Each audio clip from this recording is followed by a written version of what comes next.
you so much, Mr. Arjun, for joining us. Thank you so You're the much, HR Sumit, head of Dixon Technologies, which is one of the leading organization in contract manufacturing, and also have been one of the earlier players that got the license for production link incentive.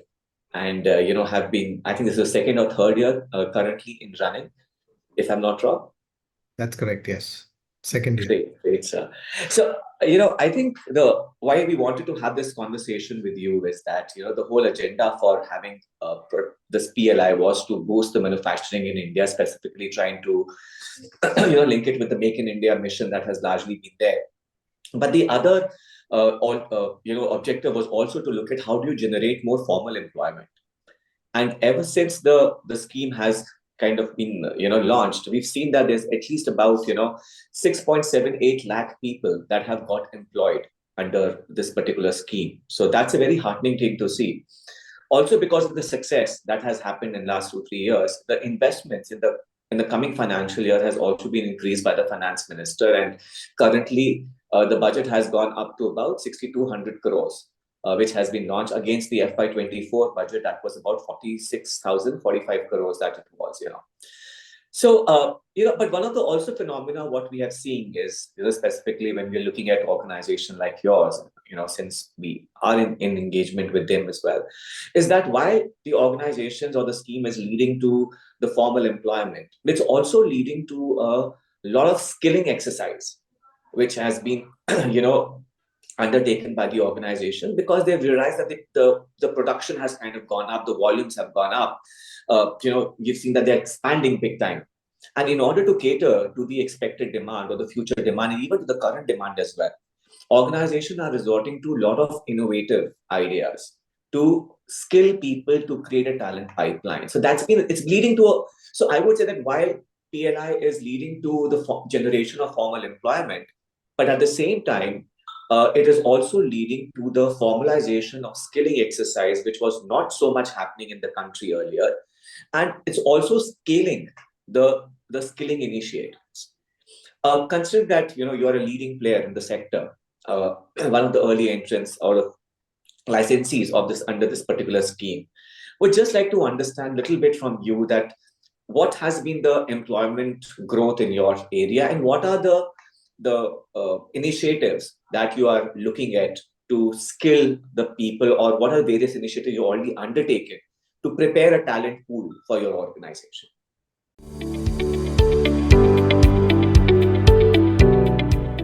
Thanks, Sumit. Thank you for the introduction, and thank you for having me today.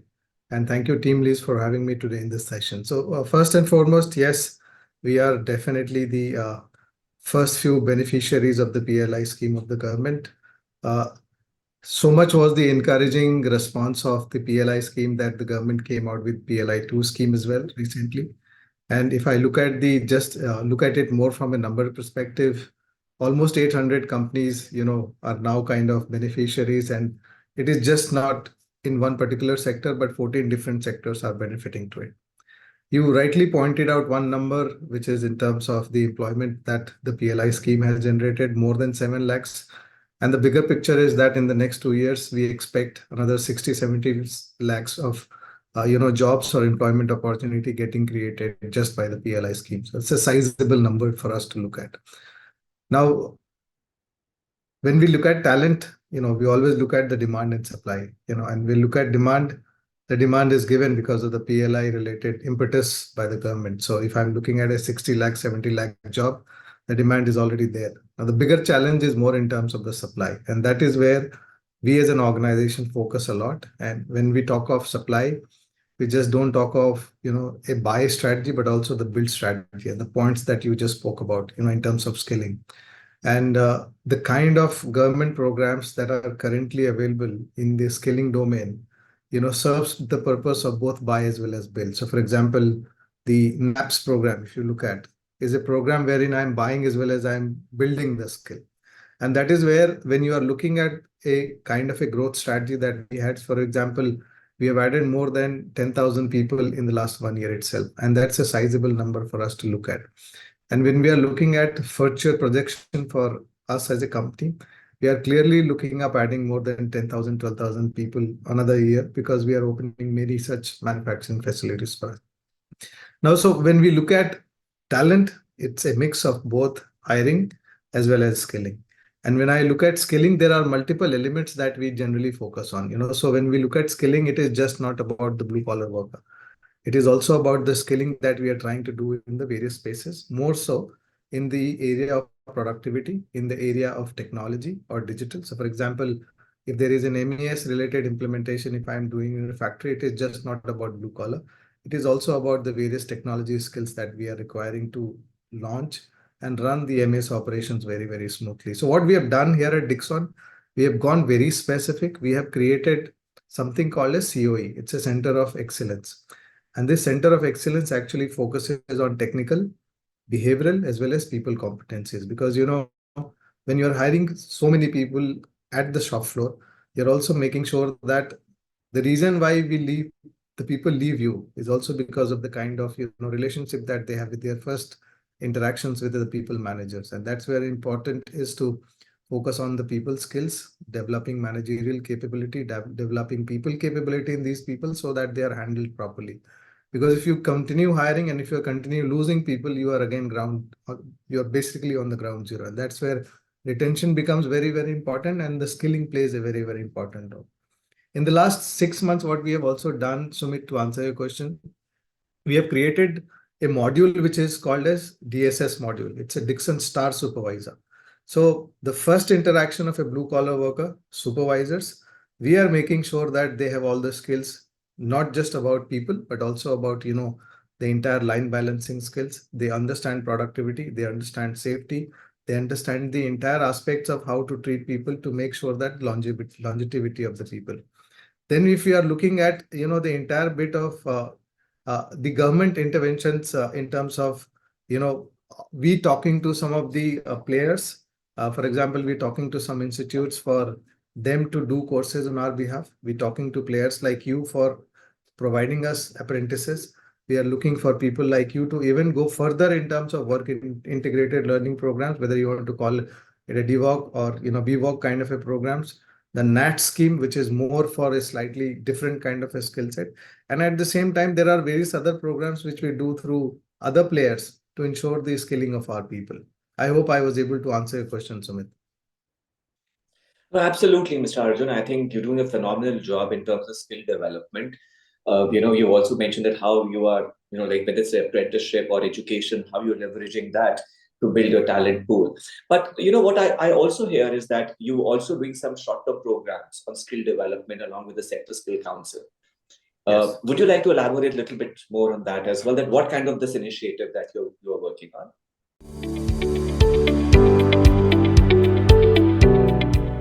So a lot in terms of the ASDM, engagements. And when we look at that, it is just not about one or two technical domains. If you look at Dixon, we are just not about, one business unit. We are operating into 7 different business units. And each of these business unit actually focuses on a different kind of product. So one business unit focuses on mobile, the other business focuses on a refrigerator or LED TV. Now there are 7 such business units, and each business unit's skill requirement is very different. And that is where ESDM is coming into the picture and helping us get us those kind of skills so that we are not losing out time on training people to come and be productive on the ground. And that is where all this is done before even people come on board. We have a COE, which is where people get trained for a minimum of 2 days before they are actually executed on the line, so that you are able to reduce their time on training. You are able to get competent resources to manage your product and day-to-day operations, as well as competent resources to manage your quality issues on ground and stop rejections. And that is where ESDMs, for example, I'll give you one example, which is very, very specific to the mobile business. Now, soldering skills. Soldering skills is very key to running your mobile operations, because there are a lot many places wherein you do soldering. And that is where ESDM related training program is just focusing on getting us the soldering skills to train people and make them experts in our area. And that is where this kind of interventions by ESDM is actually helping us go very deep into the technological skill requirements and to focus on these skills so that we have trained manpower available at all the times. Sure. Great. Mr. Arjun, also, like we're talking about the people whom you're freshly inducting into your organization, but any initiative that you're doing to upskill the existing or reskilling the existing workforce?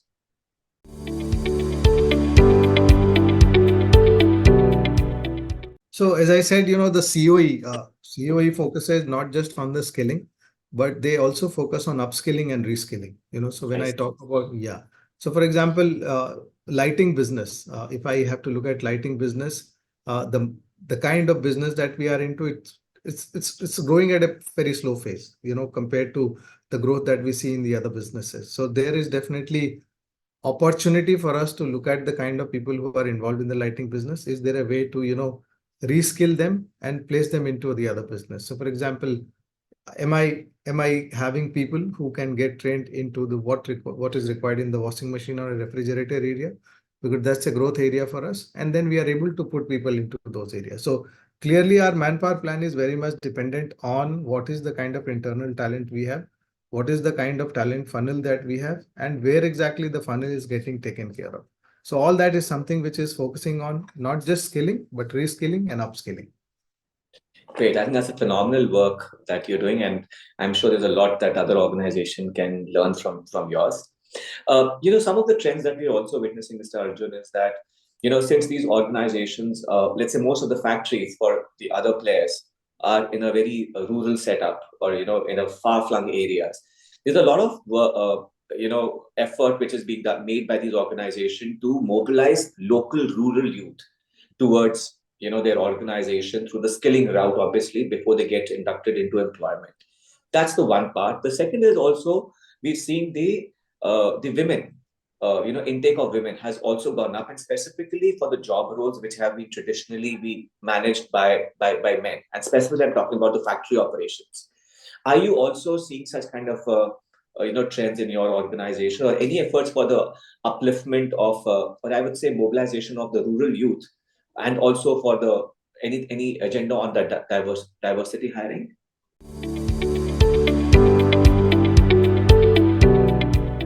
We don't call it diversity. We focus more on DEI rather than just diversity. So Okay. we focus on equity and we focus on inclusion as well. And that is where uh, the DEI for us is just not limited to gender diversity. So we look at people with special abilities. We also look at people who are geographical disabilities. For example, people who are from Northeast or people who are from Jammu and Kashmir, who are not so much into the mainstream. So we try and make it equitable for everyone. We try and make it inclusive for everyone, and we are doing a lot of efforts in terms of promoting DEI at workplace. So for example, if I can just quote some numbers, we already have more than 23% of females getting represented in our workforce, which is very, very high number that we have. Now coming back to the second part of your question, which is involving people from rural areas. Yes, the kind of skill that we require at the ground level, or the blue collar workers that we have, we try and get people from far away places. We ensure that we take care of their roti, kapda, and makan, so that the longevity is ensured. And we also take care of the entire mental well-being of these people, because if someone is coming here from a far-flung place, they need some kind of a psychological safety before they can start being productive. And that's where this strategy has actually helped us a lot, not just to gain talent, but also to ensure their longevity. So two parts to your question. Yes, we engage local uh, MLAs or MPs, and we do Rojgar Melas in those pockets, so that we do these kind of interventions to select people and bring them on board. And then once they are here, our team is taking care of more from employee engagement perspective. And when you talk about diversity, there are flexibilities that we are ensuring. There are policies that we are crafting, which are more DEI friendly. The entire approach of sensitization of the workforce, so that the acceptability of people who are not so much well represented in the workforce is taken care of. So for example, we do unconscious bias workshops, which tells people, boss, yes, so female is not a female, she is a warrior. So those kind of approaches. We also do sensitization workshops to tell people that people who are unable to, who are kind of people who are unable to speak or listen or hear, they also have a way to saying something. And that's where the sensitization workshops, unconscious biasness workshop helps us create a culture wherein they are accepted as a worker or a workforce, rather than they are seen as a man or a woman or a PWD. So there are a lot of effort we are doing in that space, Sumit. That's fantastic. Our take is now, when we say that it's no longer the talent is right now is gender agnostics. Yes, It's and like, the I mean, fact there's that nothing Sumit, called as men and the or fact male or female. sorry, and the fact that when you're looking at your ESG mandates, everything boils down to what is called as social. And in the social, we are also looking at how can we increase the number of leaders, female leaders in the entire workforce. And that is where a lot of investments in woman mentor kind of a program. We are also ensuring that if someone is going for a maternity break, their continuity of service, their performance, their promotions, everything is so guaranteed that there is a higher motivation for them to come back and grow at a faster pace compared to maybe some of their male colleagues as well. Great, fantastic. So we also see now, since the PLI has kind of caught up, obviously we've seen that so much of economic development is also leading because of PLI. There are many more players which are entering and getting licenses. Any piece of advice you would like to give to them when it comes to talent and skill development?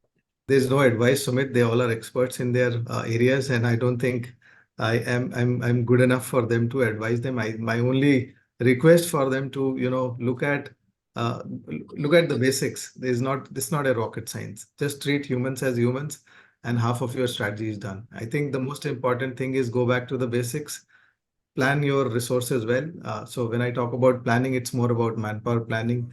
If you have a good manpower planning in terms of what is your future manpower need, what is your current manpower need, what is the skills required that you need to run your business operation successfully now and in future. So do a robust manpower planning, and then you also marry that manpower planning with your talent strategy. So when I talk about talent strategy, try and look at from where you will buy skill and from where you build skill. And that is where these two things get integrated. Try and make efficient processes, because the need of the business is to be agile. And the moment you make a very, bureaucratic or a very, less agile or very kind of a slow process, then there is a trouble because the business cannot afford the slowness. So speed is the essence, but at the same time, quality of the systems and processes should also be very, very high. As you rightly said in your statements, focus on diversity and inclusion and equity, because the future belongs to them. And that is where the effort should be, to get more and more people included in the mainframe.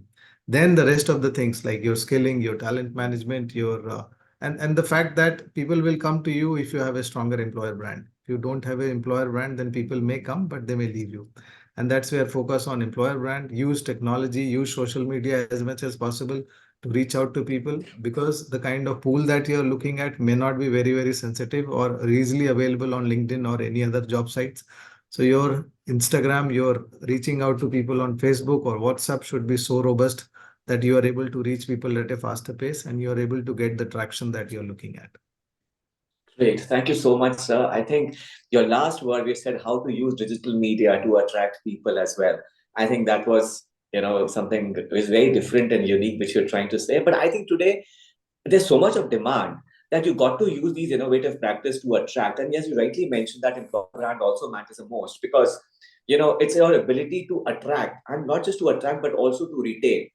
I think the whole culture, the ethos of the organization matters so much when it comes to the whole talent strategy.